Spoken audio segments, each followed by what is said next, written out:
Ladies and gentlemen, welcome to the Garage Gym Athlete Podcast. I'm your host, Jerred Moon. The Garage Gym Athlete Podcast is a result of my desire to build better humans, unequivocal coaches, and autonomous athletes. I've spent the last several years obsessing over program design, nutrition, and every other way you can optimize human performance. This podcast distills the latest scientific research with what I've learned and blends it with the not-so-scientific field of mental toughness.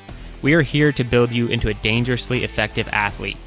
If you enjoy this podcast, you can find out more about our training at garagegymathlete.com. And if you want to pursue more into the field of coaching and programming, head to endof3fitness.com. Thanks for listening.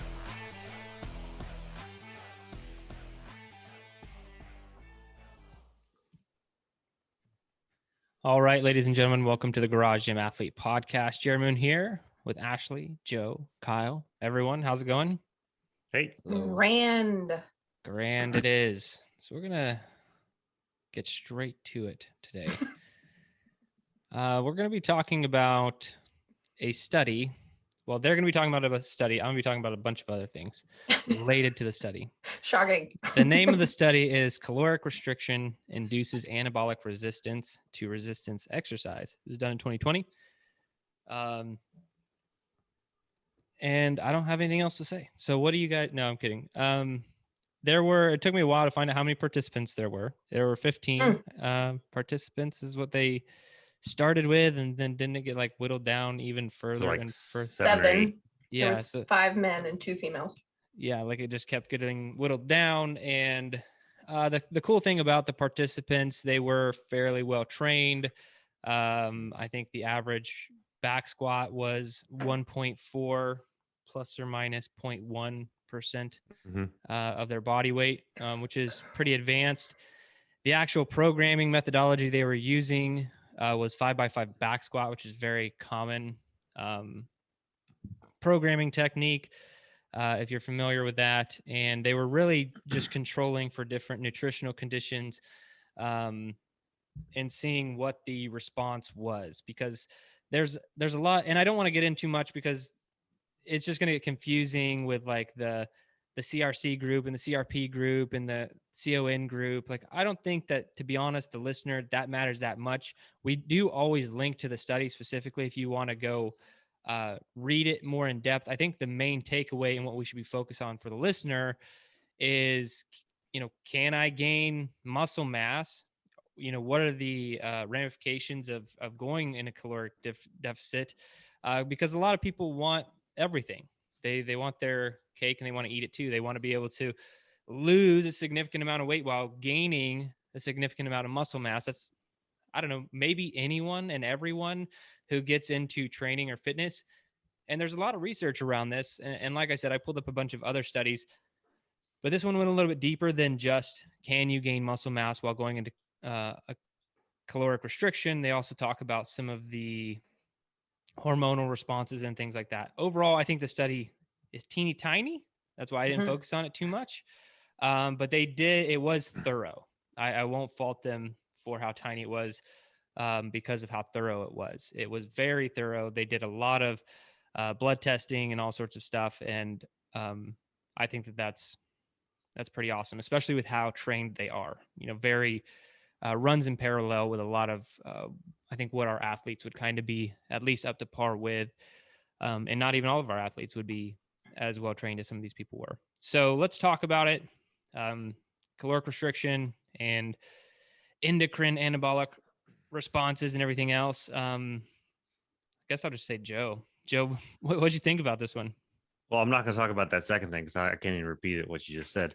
But so the study, it was very short. It was very small. But if in the text it said this a few times or hinted at a few times that they're treating this as like a first step study because they want to see the more longer term of bone density and hormonal response on caloric deficits and these things. So they wanted, and the reason why they picked the very experienced athletes and on the parameters that they did was to get the most response that they can. They said that they selected the age range 19 to 30 because they show much more hormonal response than older athletes or muscle protein synthesis, and their experience for 3+ years because they need to have the most experienced, more experienced lifters will also take to that as well. So they stack the deck to help the most amount of results within their small parameters of time and small a bit, and just, I guess they're going to take this data and make something larger to go forward. So I thought that was cool. A little bit of context, which and intentions, which is we never always get, we don't always get. And the experienced athletes was a cool thing. This first is a unique study because they had how it was structured. They did three-day condition sets within an 8-week time period. So instead of just like, okay, you're going to come here twice a week for the next 8 weeks, it was, okay, we're going to have you for 3 days. And on these 3 days, we are going to control your diet. We're going to give you they provided the food for the diet. They monitored the training. They took all their measurements within that 3-day window. And then they had 2 other sessions of that 3-day window within 8 weeks. So it wasn't just like peppered like really, really close, but they had to keep it within a certain time frame. So that structure was pretty interesting. And I liked that because then they could hyper focus and do more within that small day window, but it wasn't a big ask burden to like, okay, you need to come here 3 days a week for the next 8, 9, 12 weeks, whatever it is. So that was cool. And the training protocol, just to go a little more into that, was back squat, which is always nice to see. And how they started it was they told them they could pick their own warm up and to replicate that warm up every day. Then they would go work to a near 5 rep max. They needed to have 1 to 2 reps in reserve. And then and that was like their first initial training session, I think. And then after that, they repeated that 5x5 of that near 5 rep max. But after every set, they asked them, okay, how many reps in reserve do you have? If it's between 1 and 2, keep the same weight. If it's 3 or more, add more weight. If it's 0 or they've failed, then take weight off. So they didn't just give them an arbitrary 5x5. It was they adjusted the weight as they went as well. And then that's also why they needed the experienced lifters, because it's a bit more intense lifting as like a not quite near a 5 rep max, but pretty dang close to that sort of intensity.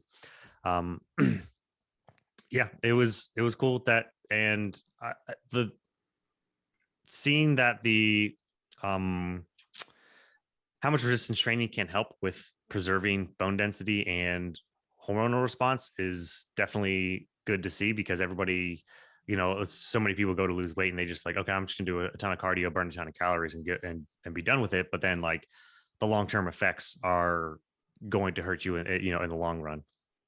And there's also different groups that went over that had a carb supplement and a protein supplement. And the differences there, I didn't see a whole lot. I think protein was slightly better, but that's the portion that I didn't really quite pick up the most of.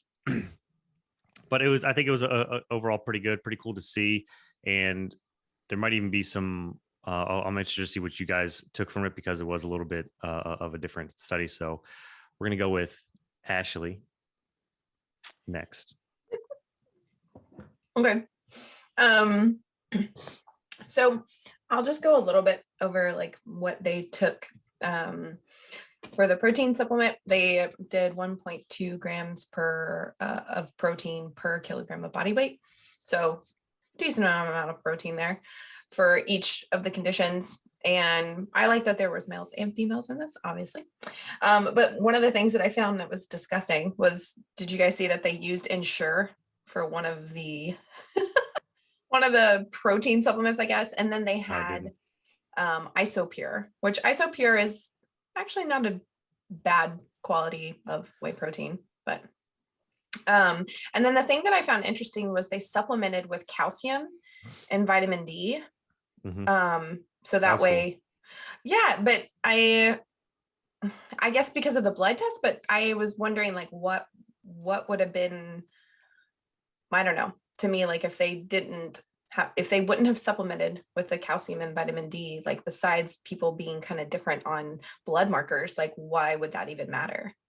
I mean, for that supplementation, probably won't matter in that small dose, but because I think they were measuring bone density and stuff, they maybe wanted to eliminate the factor of, well, those people are probably just in a vitamin D deficit, and that's why they're so I think that was their maybe compensation of, okay, well, maybe we can just give them some of this so that their levels might not be as bad. That was my assumption. You nailed it. There you go. All right. It also looked like the post-protein supplement helped with the insulin levels a little bit, which makes sense. But also we always recommend too, if you're going to do a workout, to try and get some protein in at least no later than an hour after your workout, right? But yeah, my takeaway for this is resistance training, I mean, helps lose out on, helps you not to lose out obviously on the bone density, but that you just kind of have to know what you're going for. And for me, I feel like being in a caloric deficit for a very, very long time is not a good thing. Not that they did it for a very long time. And I just think that you have to be careful. If you're trying to lose weight, we know that obviously this works. And obviously with the resistance training, they saw that weight loss was in the resistance and caloric deficit was greater. So we know that this works, but if you're going to gain mass, it doesn't seem like this is the way to go. Kyle. I liked that since they specifically recruited people who were experienced lifters, and actually, so they put out their feelers for people that, like, the participants they were looking for were supposed to have at least 3 years of resistance training experience. But the people that actually stuck it out and did all three conditions, like completed all three conditions, even though there were only 7 of them, out of these 7, their average experience was like 6 years of training experience. So like these people knew what they were doing, and I liked that. And that's something that we bring up a lot, is wanting to see more studies with experienced people. But what I also really liked was that they let them, it was a self-directed warm-up, right? And it was self-directed weights, the weights that they started with in the preliminary testing and those types of things. They're asking them for reps in reserve, which you can only ask experienced lifters, reps in reserve, because people, newbie lifters don't know what that means. And they don't have a good feel for that because they haven't done much training. And so I like how they allowed these experienced lifters to actually, conduct the study and listen to their bodies and lean on their experience to produce the study. I thought that was really, really cool. Something else that they mentioned was the protein that they supplemented with, and the potential for like whey protein to have like an effectiveness threshold. So from the study, it says so they talked about a different study that had a much larger caloric deficit than they had, but then it says it is plausible that whey protein may become ineffective below a threshold of energy availability, and could explain why our post-exercise protein supplementation did not appear to have an impact. And then they say additional interventions are needed for this. So they kind of brought up maybe at a certain energy threshold, if you're in too much of a caloric deficit, that supplementing with whey protein isn't actually going to help you. Like you actually need to you need to have enough energy availability for the whey protein to be effective. But that's basically what the study kind of showed, was too much of a caloric deficit actually negates some of the good things of resistance training. So like Ashley said, that was my biggest takeaway was pick your goal. Do you want to focus on fat loss, or do you want to focus on muscle growth? If you want to focus on muscle growth, a caloric deficit is not really going to be your friend. If you want to focus on fat loss, a caloric deficit will be your friend to a degree. But there are also other things that to factor in when it comes to a caloric deficit too, that are actually good. And the study did show that, like what Joe said about the bone density and things like that. Like resistance training is still very good for you. And a caloric deficit is still good for you if you're using it properly and if you're training properly with it. Anyway, Jerred. Joe already went. Sorry, Jerry, All you right. skipped. Right back to Joe. Skipping back to Joe. All right. I put it in very scientific terms, kind of my takeaway. Your body don't work right if you don't feeds it. All right. So we all knew that was coming, right? When he prefaced. did everybody? I just want to make sure all the listeners got it too, because I highlighted it and wrote down that sentence multiple times because I thought it was a good one. Put it on a t-shirt. Yeah. So you need to feed yourself. Let's get into some of their takeaways. The first thing I had highlighted here, they said, The primary finding of the present intervention is that 3 days of caloric restriction at an energy availability of 15 calories per kilogram of fat-free mass induced considerable anabolic resistance to heavy resistance exercise bout. This effect occurred whilst consuming 1.2 grams per kilogram of body weight protein and continued in the presence of post-exercise supplementation of either protein or carbohydrate. So we've given you at what caloric restriction these people were at, how much protein they were consuming, and then there's still this anabolic resistance. So going over anabolic versus catabolic real quick. So anabolic, you're in a building state. Catabolic is breaking down. It's tearing away. It's essentially not feeding yourself. Aerobic exercise is also many times deemed as catabolic, especially in the bodybuilding world. But that's not necessarily true. And I have some more research on that. And so they're just saying when you're in this caloric restriction, you start to develop some sort of anabolic resistance, even at these higher protein intakes, because 1.2 gram per kilogram of your body weight is not, it's not a crazy amount of protein, but it's also, I don't even think you have to consume that much. That, you know, the baseline recommendation is 0.8 grams per kilogram of body weight, and you'll be fine most likely. But then they have like we were the first statement in here, and I love those in a study. And it says, we are the first to demonstrate this anabolic resistance induced by short-term caloric restriction persists in the presence of a potent anabolic stimulus such as resistance exercise. So they're saying they're the first people to find out that you can be in a caloric restriction. And then after a workout, if you want to build muscle, you want to spike that protein muscle synthesis. You want to eliminate the breakdown. And so what they're doing is they're like, okay, we're having the training session. So we have our muscle protein breakdown, and now we want muscle protein synthesis at the highest possible level. So we're giving people whey protein and also following up with a diet that has X amount of protein, 1.2 grams per kilogram of body weight, per day. And so that's what they're doing. They're hitting they're checking all their boxes. And so as an athlete listening to this, you could be checking all your boxes. You could be having that whey protein shake after the workout. You could be making sure that your diet is on point. And what they're saying is it may not matter because you're in a caloric deficit. And back to my official statement, your body don't work right if you don't feeds it. Okay. So if it's just not working the same, it's not to say that your body isn't working. It still is. It's just not responding the same way. And when we talk to athletes about these things, and I mentioned in the beginning, a lot of people, they come into training, I want to lose fat and I want to gain muscle. And you can technically do those things at the same time, but you have to get into this like process mentality if that's what you want to do. You just have to detach yourself from the outcome and just focus on the process, just work out. That's my ultimate challenge for all of the listeners. Just feed your body and see what happens. Okay. Just feed and train. And don't go crazy with like a caloric restriction. Don't go crazy with caloric surplus or anything like that. And just see what happens. Try for 90 days. Got a long life ahead of you. Like don't be in such a hurry. See what happens when you're just feeding yourself appropriately and exercising regularly. And if I could do a study these days, that might be it. It might be they worked out consistently for a year. We kind of paid attention to the diet. Like we made sure it wasn't crazy. We made sure they weren't eating a bunch of crap.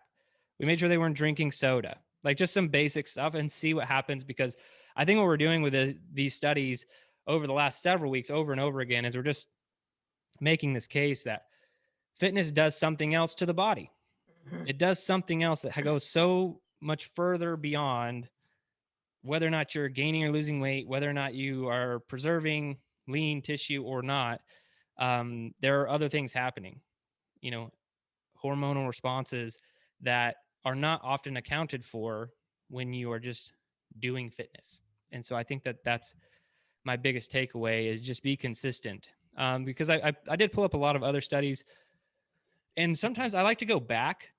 Just because a study is old, it doesn't mean it's necessarily wrong. But what I like about older studies, especially like late 80s, early 90s, I feel like there weren't as many ethical restrictions. And so they just did some crazy shit. Like there was this one, they looked at 14 obese females and they fed them an all liquid diet for 90 days. Oh my gosh. That sounds horrible. And it was an all liquid diet of 3,360 calories per day for 90 days of liquid. So I didn't purchase this study. I would have purchased it if we were actually covering this one specifically, but we weren't. So I was just hitting on the abstract, but I was already like, that's crazy. But the cool thing about it was 90 days and they looked, the people on average lost 16 kilograms. So what is that, like close to 40 pounds or something like that? Yeah. Mhm. Yeah. So they lost a good amount of poundage in 90 days. But the big takeaway was that 24% of their weight loss was from fat-free mass. So it was from muscle basically, but 76% of it was from fat specifically. So that's good to know. But this is a thing that you have to kind of realize when you go into any sort of diet or whatever. If you're trying to lose weight, you can't really protect your muscle mass. You can in some degree. And my takeaways for you there, if you are going into caloric restriction, if you want to preserve your muscle mass, train, because you can lose weight with diet alone and just some basic activity. So make sure you're training. I have like 3 other studies pulled up here that say you can do weight resistance training or endurance training. They both have a similar effect. So in muscle preservation. So even doing aerobic training, my suggestion would be to do both, maybe like some concurrent training. And then also increase your protein intake. So make sure if you're going in a hardcore caloric deficit, increase your protein intake. Not only because it will help you lose weight faster, it will preserve more of that muscle mass. And then lastly, like just adjust your expectations. I've worked on a lot of people with weight loss, and normally people would come and they'd be like, yeah, same thing. I want to lose a bunch of weight while gaining muscle mass. And I'm like, how about we lose a bunch of weight, then we gain muscle mass after, and let's talk about doing that for a year. And so that's typically the takeaway. Adjust your expectations of what you can do. If you're not willing to do what I said do in the first place, which is just work out, pay attention to your diet and see what happens over a long enough timeline. If you want that more aggressive timeline, then just know that you could lose up to 24% of your fat-free mass, according to that study, through, losing whatever 90 days or losing 40 pounds. That's a lot. It's a lot to lose. Right. And that's what people want to do, right? They want to go on the 12-week shred or whatever and lose those 40 pounds, but just know that you might lose 24% of your muscle mass or somewhere in that ballpark. And so you got to be careful about those things. So adjust your expectations, and that's about it. I don't have much else from this one. Anything else you guys want to hit on?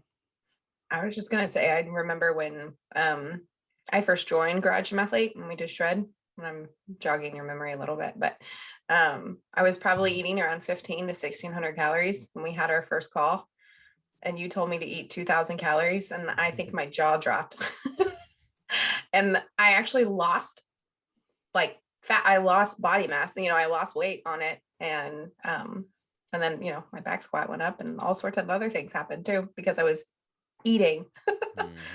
So.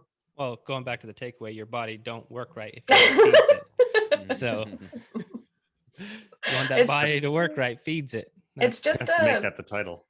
Hard mental mind shift, I think, especially I think everybody is like, I need to eat less and then I'll lose that weight, right? And it's like, no, that's not necessarily true. So. And you will. And going back to the Biggest Loser study we covered, like you'll lose it, but at what cost? Exactly. At what cost? Through excessive exercise and severe caloric restriction over a long enough timeline, what that does to your metabolism, perhaps on a permanent basis. Like, are you really happy with those, 15 pounds you lost or whatever, if you know that you may have screwed up your metabolic system? Like that's not a trade-off anybody's looking for, right? And so I think that's the thing that people have to know. Not happy about it now. Well, it's hard. I think that we've all been through it. I think I've pushed it really hard over the years, incredibly hard in some cases, a lot of zone 5 training. And I think I've paid the price in some capacity, injury prevalence and other things that I've ran into. and reversing that is not easy. And I think it just comes down to a lot of zone 2 training, feeding yourself, probably some meditation, mindfulness, Seriously. a lot of those things, like they help quite a bit. And to the point where I'm at in my training now, I would say mindset wise, and this is also why I'm really thankful that I'm not an Instagram influencer, because this business does not, like, if I decide like I don't want to lift as heavy anymore, and so I can't post those heavy lifts to Instagram anymore, like that doesn't hurt our business, right? Because we've been talking about how you need to do things the right way this entire time. And so if I'm like, you know what, I don't want to really lift beyond what kind of the expectations are in Garage Gym Athlete per the standards that we have, I don't want to be much stronger than that. And I used to be like way stronger than those standards, and I'm not as strong anymore, but I'm like, I'm okay with that. I don't want to push my body that hard anymore because I don't know where that leads. And I don't want, looking at one of my uncles, he was a big reason I got into fitness. I had a couple of people in my family who are kind of responsible for that. And I mean, he's had shoulder replacement, another shoulder surgery, hip replacement he's looking at now. He's not that old. He's really not that old.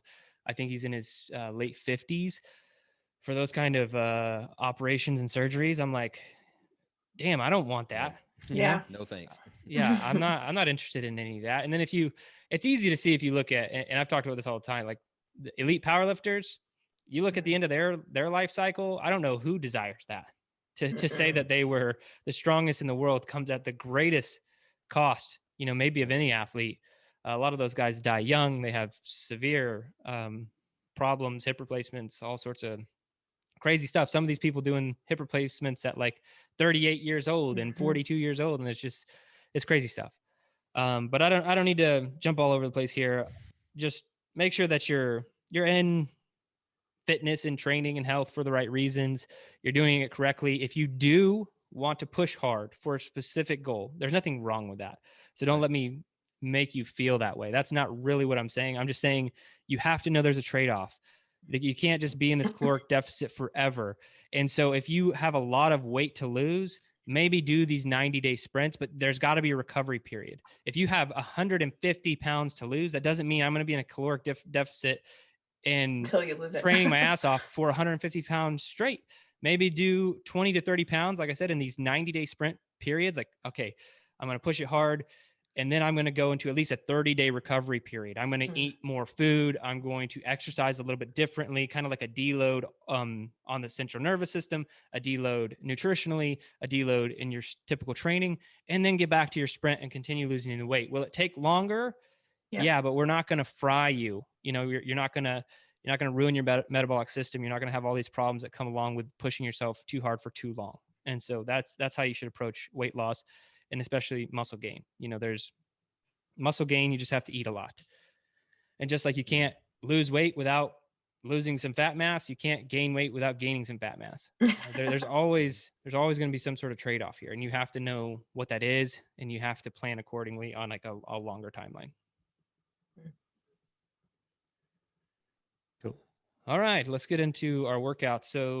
Our workout, not our work. We're talking about workouts. We're not working out right now. Yeah, we're talking about workouts. So the topic is our 6th day workouts. Which sounds super cool to me. I don't know why. So it's because it's just like the Arnold Schwarzenegger movie, The Sixth Day. You're just training to have to kill the clone of yourself. It's true. Yeah. I could totally kill the clone of myself. You know what that movie is called, right, Joe? The Sixth Day. Okay, move on. All right. 6-day workouts. We're talking about really the Daily Over Decades 300 challenge. A lot of us are doing, or we're only doing, let's say 4 to 5 workouts per week. And even people in the community have increased that from 3 to 4, 4 to 5, 5 to 6, 6 to 7, whatever they may be doing. But we only program 4 actual days of training in all of our tracks. There's the 5th day that is Meet Yourself Saturday, and then 2 rest days. So like, what are you doing if you're following the programming and you have extra time? I've talked about a couple things that I've been doing, but I'm sure we can get into it with the team here, maybe give everybody some ideas. So Joe, you want to go first? Sure. So Sexy Saturday, that should be, obvious. That's totally That's what been I do. around for years. Yeah. I know. I made it cool before it was cool. Uh, especially now that I have a set of adjustable dumbbells. I've been using those a lot. Oh So, yeah. yeah. I just go out there and do a bunch of supersets, typically more upper body focused, because I think that's what I need more work on right now anyway, but it'll be like upper body and core. Sometimes I'll mix in something dynamic, something explosive, like I'll do like cleans or something at first, and then I'll do some supersets after that. And if you need to hit your calorie goal, like I've done this once or twice, even though I'm not doing the level 3, then my final superset or so will just be with burpees. So I'll do like some sort of upper body or core movement, and then I'll do like 10 burpees, and then I'll do the next one. And it's just to spike the heart rate a little bit and get your calories up. Other times, so I'm kind of going back and forth right now. Like every other Saturday, I've been doing either that, or the 6th day I'll do that, or I'll do like more high intensity speed intervals for running. That's because for me, I want to work on getting faster instead of just zone 2 running. So I've been doing shorter intervals, but ones that I can run at a higher pace, higher speed, a little more intense. So those intervals, but that's just me personally, a side goal just to work toward of getting faster. And then something that I plan on adding possibly once a month, and I'll be interested to see how many calories it gets or how long it takes to get 300 calories, even though I'm not doing that, like I said, is if you've done the one man system strength days, the tempo, regular, and dynamic circuit. Basically, it's almost like a superset, but circuit in a way of push-ups, pull-ups, sit-ups, and squats. I might leave out the sit-ups part. I don't know yet. Either way, I'll probably do those one-man system days, because it starts off with, I think, 3 rounds, and then 4 rounds, and then 5. And I remember also doing these back during Murph Burner, and I really liked it after a while, because just working on bodyweight stuff, it's always nice to keep those bodyweight movements up. And I think that's one it's not super intense, but it'll definitely be a good workout, and it's not going to put too much load or too much stress on you, because it is pretty much bodyweight workout. All right, Kyle. So I'm gonna go. Well, I'm not gonna go. This is what I do. Sorry. I like run. EMOMs. You're gonna run, right? That's what I do. I run. Jokes on you guys. I do. I like to do EMOMs on 6th day. Throw in some. I mean, obviously, it's not like my standard for the Daily Over Decades challenge is 30 minutes continuous movement. So it's not a 30-minute EMOM, but an EMOM can be part of it. And so there may be some conditioning in there, maybe some conditioning in there. Now that it's warming up outside and stuff like that. That means no. Maybe. Maybe. Yeah, but it's not. Well, what I mean is like the EMOM is only part of the workout, right? So there's some other things thrown in there, just whatever I decide to do. But I do like EMOMs, and especially like I use them for skill practice, right? So some specific thing that I want to get better at. So I throw an EMOM at it. But an EMOM is really versatile. You can use it for heavy stuff if you want to go heavy. On the strength track, I don't need to go heavy on day 6, just because. Thanks, Joe. We're doing that during the week, so I don't need to go heavy on day 6. But you can do it that way if you want. But I typically use it for lighter work and skill work. Just things that I need to get a lot more reps of this. So I'm going to do an EMOM, a bunch more reps of this. So that's something I like to use on day 6.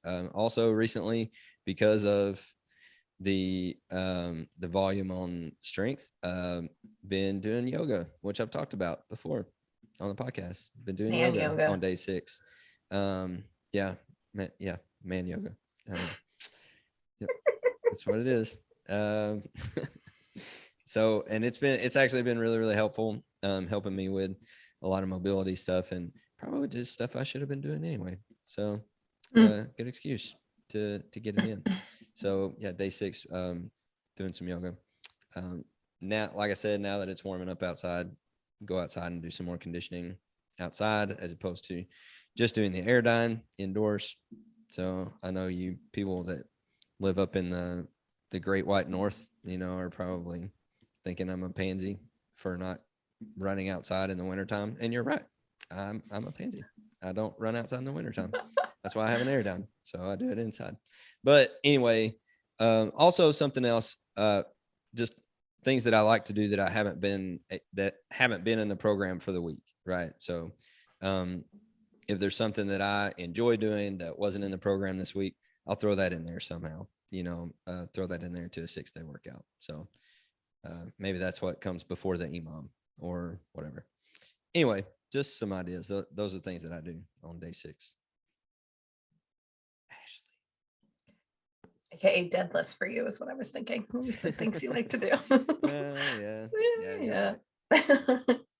Okay, shocking. I'm gonna say zone 2. That's what I do on every Thursday. I have been focusing on it because I've been trying to get better, and I've shaved off a whole minute off my zone 2 mile, which has been great.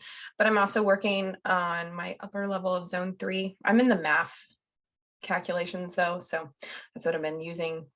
I was directed by fearless leader that if I'm in math, I gotta stay in math. So that's what I've been doing. It's been fun because I'm it's just being able to get my heart rate up a little bit more, and so I feel like I can go further, and obviously, which makes sense, which is nice. And then if I'm doing a 6-day workout, sometimes I'll get the family involved and we go on these like walk, I call them yogs, because we're not like really jogging because we're pushing a stroller. Because again, I still have a heart rate restriction, so I have to be careful with that. But so it may look like I'm jogging and Scott's like speed walking. But it's a lot more fun doing that. And Connor has a blast telling us when we need to go fast and when we need to slow down. So, and it's typically like a 3-mile, there's like a loop around here that we do, with a little hill, right, Kyle? Anyways. Toddler fartlek is what that is. I was just thinking about that. It's pretty great. Or I am gonna second what Kyle said. I do yoga too. And I kind of got into Pilates. I just followed this chick on YouTube and she's got like a little Pilates yoga thing. If we have been doing like last week was a crazy upper body week. It was an arm pump week. And then the week before that, I felt like my legs were destroyed. So if we've been working on something, I kind of typically make sure that it's a different movement. So I'm not just breaking down more muscles, but it's yoga and Pilates. Never in my life did I think pulsing my body weight in small movements could burn so terribly bad, but it definitely does. Jerred. Yeah, all Pilates for me. No. Oh my goodness. I would actually love to see you do Pilates. Yeah, probably not. Okay, so what do I do for my 6-day workouts? I've actually been going all over the place, and a few things. It's starting to heat up. Well, I don't know. Texas can't make up its mind. It's cold today. No. And then it will heat up. So last week though, we had 2 80+ days. It was like 80 or 81, 2 days in a row, and sunny. And so I worked out with my brother just in the driveway. We kind of brought the equipment out there. I was finally able to see the sun after the long winter, right? It was nice. But what I noticed right away, and I had kind of forgotten about, was the what your heart rate does when it's hot. Mm-hmm. And I think I burned 300 calories. We had finished the warm up and 5 or 10 minutes of the workout, and I was already at 300 calories. And I was like, okay, the summer is going to be easy. Gosh. But it's been super challenging when it's cold. Mm-hmm. Because I'll finish an entire workout and I'll squeak out 315, and I'm like, damn, that was the full workout, and I just barely crossed the threshold. But that's typically when my body temperature is not really increasing a whole lot. If it's a maybe more of a lifting lower intensity type day, you're just not getting there. So I think everyone else should know that that's coming. You will be able to burn more calories once it heats up because your body's doing a secondary thing there, trying to cool itself off the entire time while you're also training. And so hitting the calories are going to become a lot easier. And I know once it gets to 100 degrees here, I probably won't make it out of the warm up without having already hit my 300 calorie goal. And so, yeah, I'm looking at my data from Bahrain and I'm 700 calories more or a day with just on strength days, just lifting weights outside. Well, that was my biggest takeaway when I did my first year of Murph every week was if I wanted a PR, that wasn't happening in the summer. Right. That had to happen. That happened in the fall or like in Texas. It could be February, March. Like somewhere around there. With like because I feel like the perfect temperature for like going all out for me is probably like 50 degrees. Yeah. Because it's not too cold to where like that's jacking with your performance, and you can still wear a t-shirt when it's 50 if you're exercising. So anyway, that's what you're talking about. I've said a lot and I haven't even got into what my workouts were, and so really what I'm doing is I've talked about the Murph thing, where I'm doing a capped 300 calorie Murph where just see how far I can get, but I think that's going to die out, because I kind of realized that with the temperature. Again, I made it pretty far when it was like 50 degrees in my garage. And once it's 90 degrees in my garage, again, I won't finish the first mile and I'll be capped at 300. So I'm gonna have to get something new because that's not going to stick around. So I've been doing a lot of kettlebell stuff. I've been doing the Murph thing and intervals, kind of like Joe. And that's basically it. I'll do a 10 by 400 meter workout. What are your rest intervals for those? 1-to-1. So whatever. That's a long time. I was thinking that was not long enough. If you're running those 400s hard. Hold on. Maybe for Jerred's 400s, it's not that long of a rest time. For Ashley 400s, that's a long workout. Yeah, it actually goes by pretty fast. I'm with you. I don't know where. I can't remember what my most recent splits were. I'm not as fast as I was in the middle of the BCT, but I'm trying to bring it back. I'm also on the tread right now, so it's kind of fake news, right? I don't really know what the true speed is there on the treadmill. Actually running. Yeah. So anyway, that's about it. That's all I'm really hitting. But I've also found that I'm not running into that issue as much. I've kind of settled into this challenge and I'm figuring out like what I have to do a lot more. So I'm not doing any kind of yoga as like an additional training session, but I will tack that on to the end of a training session if I finished quickly. If I finished at like 45 minutes, then I'm going to add about 10 or 15 minutes I'm not following a program. I'm kind of over programs with yoga. I'm just going to stretch and I'm going to do it for long periods of time.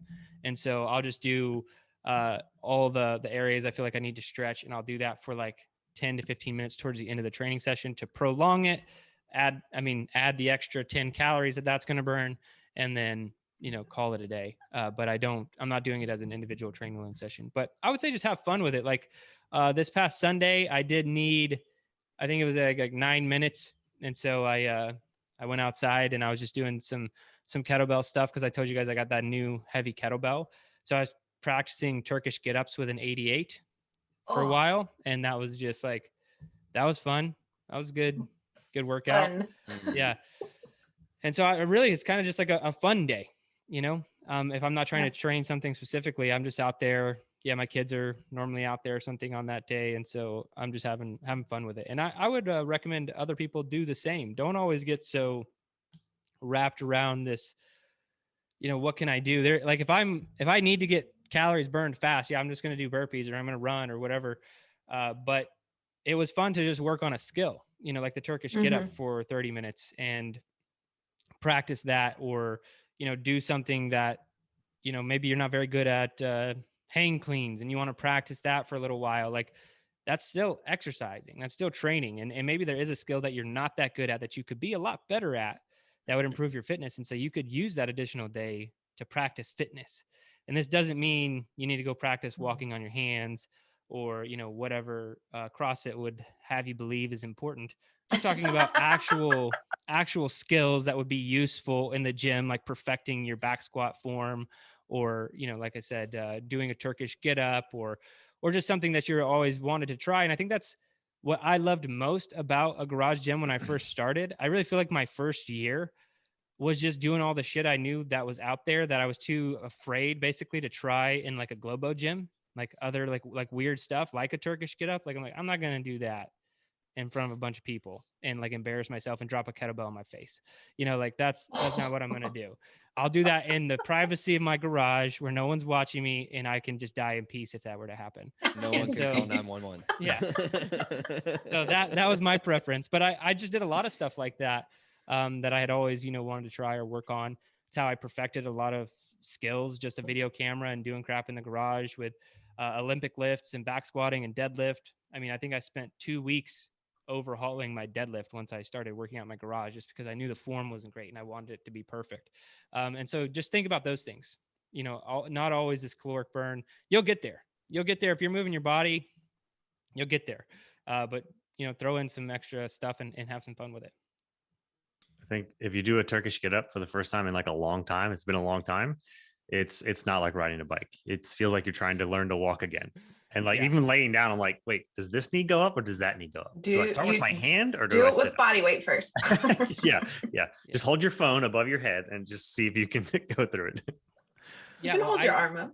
Yeah. I used to do it with a barbell when I first. What? Because I didn't have any kettlebells. What is wrong and with I you? saw it was Blair Morrison. I saw him do one with a barbell, and I was like, well, I guess it can be done.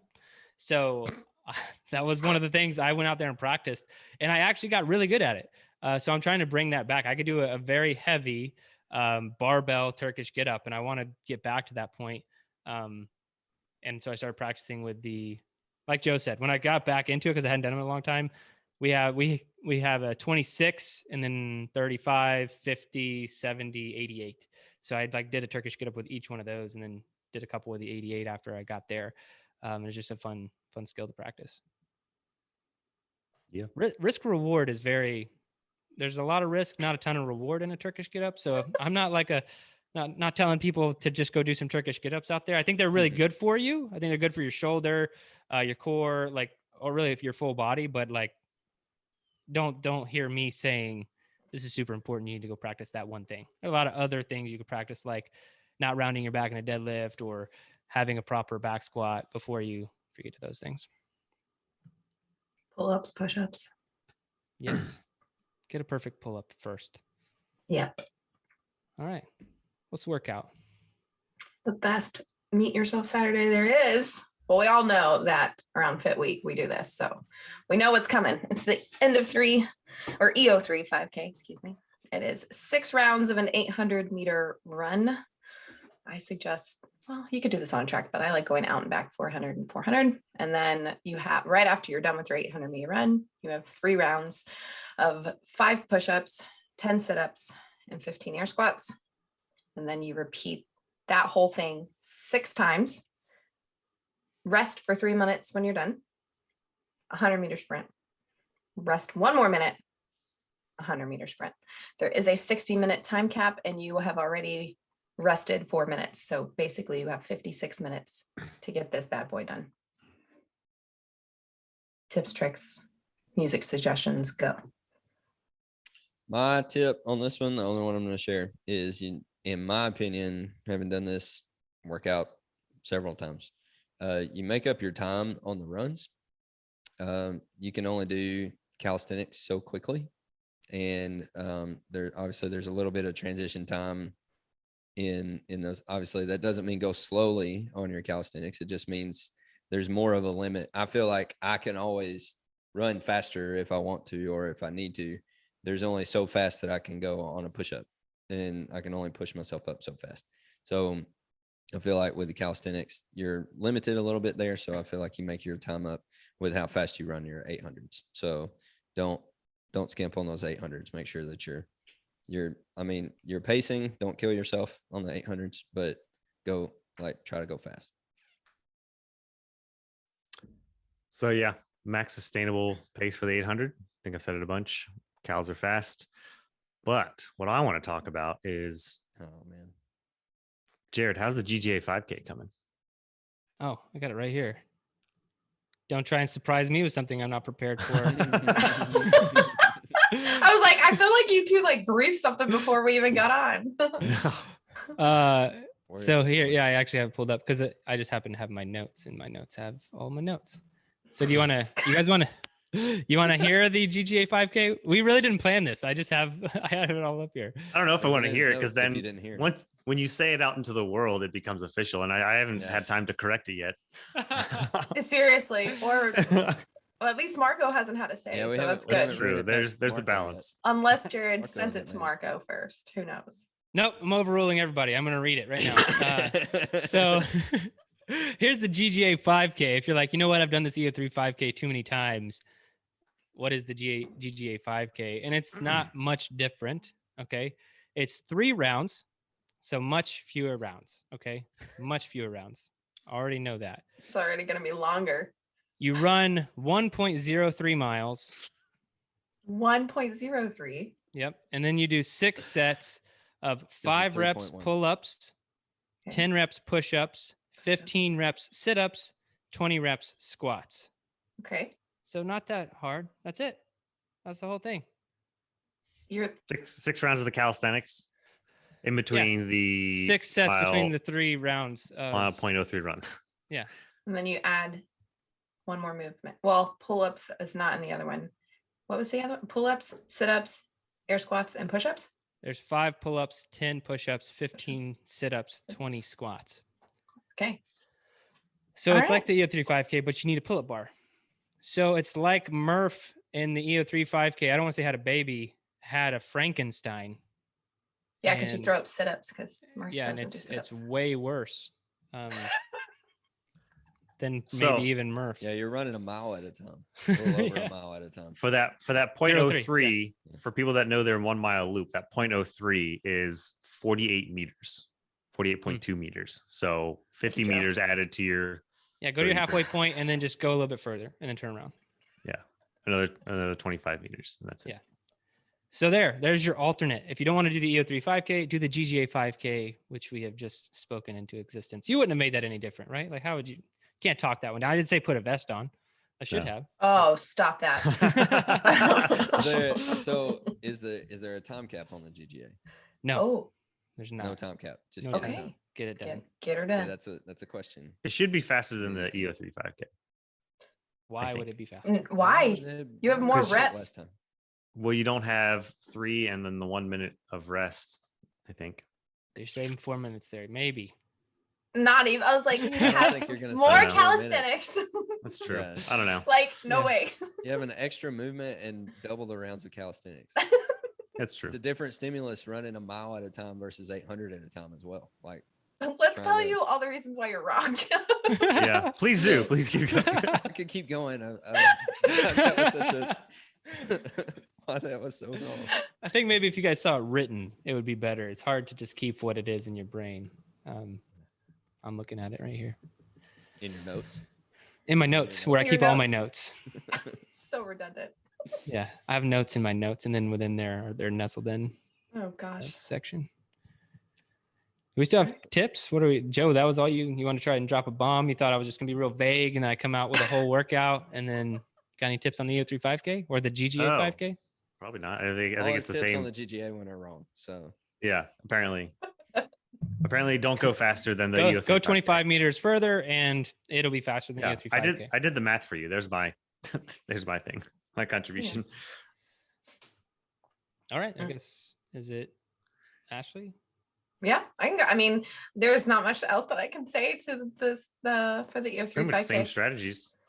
Pretty much the whole time. But obviously, like, I do it different now, so I just try to get it done, and I don't time cap myself because actually I think what I'll try to do is still work in that upper zone 3 and try to make it more of a meet yourself for me. If yeah, anyways, we'll see what happens.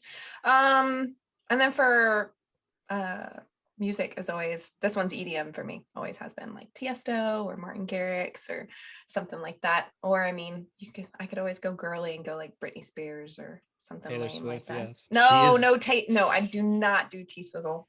Brittany Nope. is free now. So Adele.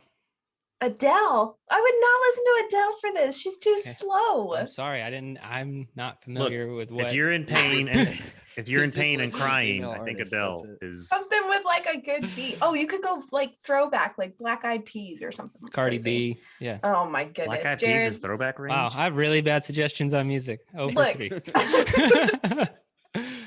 least you didn't say country.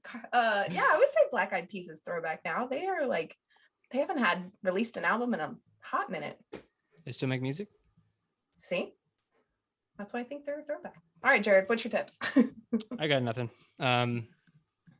Try the GGA 5K instead of the EO3 5K. If you've done the EO3 5K at least 5 times, you can now do the GGA 5K. No time cap. That's all of us. Go fast and get it done. Just go faster. How many total reps is that? I didn't even do the math. A lot. Like a lot. It's 90 more air squats. So, So 90 more than either. That's the main one that I was like, the squats are gonna add up to your legs. So you're doing 30 pull-ups 3 times. And yet you still think it'll go faster. You know what? You shut your face. So you're doing fewer pull-ups than Murph, though, right? So you're doing 90 pull-ups. So. Yeah, but you're also adding in sit-ups too. So you've got and a mile. Yeah. Yes. No. It'll be fun. We should just give it a go. Yeah. 360 air squats. That's fine. Yeah, that's my tip. Go do something harder than what's already hard. Okay? That's it. There you go. All right. Well, that's it for today. Go try that out. EO3 5K. Just go fast. I think they all hit on it with how you want to do it. Once you can max out your calisthenic speed and your 800 speed, you're doing the EO3 5K correctly. You know, I think that's how the only way you're going to be able to PR it if you want to go fast is to be able to do those things. And this is my tip in Murph when I talk to people about it. It's just it kind of goes against what Kyle was saying. I'm not saying Kyle's wrong. He's right. But at a certain point, you're only going to be able to run as fast as you can run.